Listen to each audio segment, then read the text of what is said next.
Hello और XRP पर एक और MCO मार्केट अपडेट वीडियो में आपका स्वागत है। तो यहाँ XRP चार्ट पर आप देख सकते हैं कि हम अभी क्रिटिकल सपोर्ट लेवल से काफी ऊपर हैं। XRP के लिए ट्रेंड अभी भी ऊपर की तरफ है। मुझे लगता है कि यहाँ दिखाए गए वेव स्ट्रक्चर के हिसाब से ट्रेंड ऊपर की तरफ जारी रहेगा। जैसा कि आप जानते हैं, हम चार्ट को एलियट वेव के नजरिए से देख रहे हैं और इससे लगता है कि एक और हाई हो सकता है। लेकिन हर टेक्निकल एनालिसिस की तरह आपको हमेशा एक लेवल मिलता है जो हमें बताता है कि हमें अपनी सोच कब बदलनी है, या इसे हम रिस्क मैनेजमेंट के लिए एक लेवल भी कह सकते हैं, क्योंकि उस लेवल से नीचे चार्ट बताता है कि शायद एक और हाई नहीं बनेगा। नहीं, इससे लगेगा नहीं कि कुछ गड़बड़ है, कि बेयर्स आगे बढ़ रहे हैं और वो लेवल $1.21 पर हैं। ये लास्ट रैली का 50% पीछे हटना है और ये बहुत जरूरी लेवल है, क्योंकि जब तक हम इस लेवल को पकड़े रहते हैं, यानी इस पुल बैक को, तो ये रुकावट जो अभी चल रही है उसको एक वेव 4 करेक्शन के रूप में देखा जा सकता है, जो ऊपर की ओर 5 वेव मूव में एक करेक्टिव वेव है। लेकिन $1.21 से नीचे ये जरूरी लेवल टूट जाता है और इसे हम वेव 4 के रूप में नहीं देख सकते, जिसका मतलब है कि हम वेव 5 में एक और ऊंचाई यानी हाई की उम्मीद नहीं करेंगे।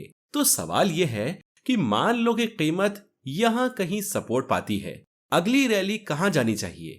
तो क्या हमें ऑल टाइम हाईज तक पहुंचना चाहिए? क्या कीमत ऑल टाइम हाई टेरिटरी में जाएगी? तब $4.2 का लेवल अगला रेजिस्टेंस होगा, जो कि यहाँ से लगभग 2 गुना है, यानी 100% की ग्रोथ। लेकिन ये अभी भी काफी कमजोर वेव 5 होगी। ऐसा ज्यादा संभव लगता है कि कीमत यहाँ $5 या 5.65 पर फिबोनाची एक्सटेंशन लेवल्स तक पहुंचे। तो $5, 5.65 के आसपास का एरिया, शायद 6.62 भी, ये अगला मुख्य ऊपर का टारगेट एरिया होगा जिसे हमें देखना होगा। अब स्मॉलर टाइम फ्रेम पर एक नजर डालते हैं। हम अब इस ट्रायंगल पैटर्न को थोड़ा जूम कर रहे हैं और मैं ये नहीं कह रहा हूं कि ये एक ट्रायंगल होना चाहिए, क्योंकि अगर माइक्रो लेवल पर डाउन साइड पर कुछ लेवल टूटते हैं तो इसका मतलब है तो ये वेव 4 शायद 1.54 या 1.21 का टेस्ट करेगी। लेकिन जब तक हम हायर लोज और लोअर हाइज की एक सीरीज देखते हैं, तब तक हम ट्रायंगल पैटर्न की बात मान सकते हैं। तो Elliott wave point of view से ट्रायंगल 5 वेव पैटर्न है। उन्हें ABCDE नाम दिए गए हैं। तो हमारे पास यहाँ A wave, B wave, C wave है। AD वेव शायद अभी नहीं बन रही है। तो यहाँ पर एक हायर लोज और लोअर हाइज की एक सीरीज बन रही है। आपके लिए इसका क्या मतलब है? तो इसका मतलब है ये एक कंसोलिडेशन का एरिया है। ये एक ट्रायंगल पैटर्न है। ट्रायंगल क्या दिखाते हैं?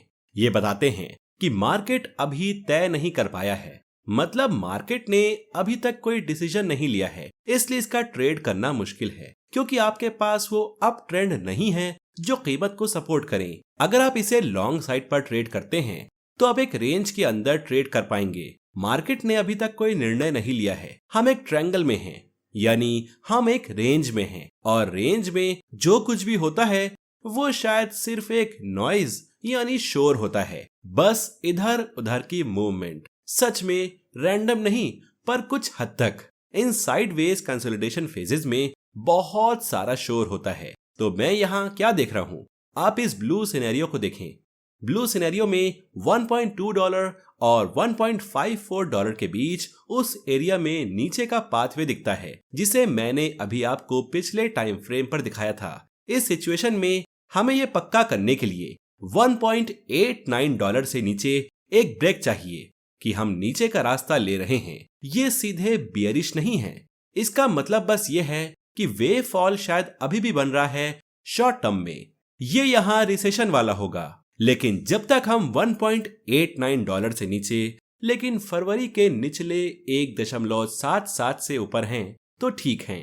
ट्रायंगल को अंदर से रीलेबल्ड करना होगा। इसका मतलब है कि शायद ये बढ़ेगा, लेकिन ये अभी सही होगा।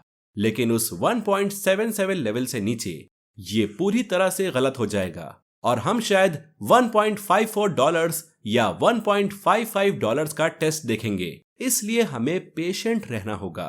नीचे यहाँ एक good reward to risk ratio होगा यहाँ इस जोन में बहुत सारी अनसर्टेनिटी है, लेकिन हम अभी मेन सपोर्ट लेवल्स का टेस्ट भी देख रहे हैं। तो ये थी XRP के बारे में एक अपडेट वीडियो। उम्मीद है दोस्तों कि आपको हमारी ये अपडेट वीडियो पसंद आई होगी। अगर हाँ तो प्लीज लाइक बटन दबाएं, एक कमेंट करें और सब्सक्राइब करें। और अगर आपको कंटेंट सच में पसंद आया हो तो चैनल की मेंबरशिप चेक करें। बहुत बहुत धन्यवाद। Bye bye.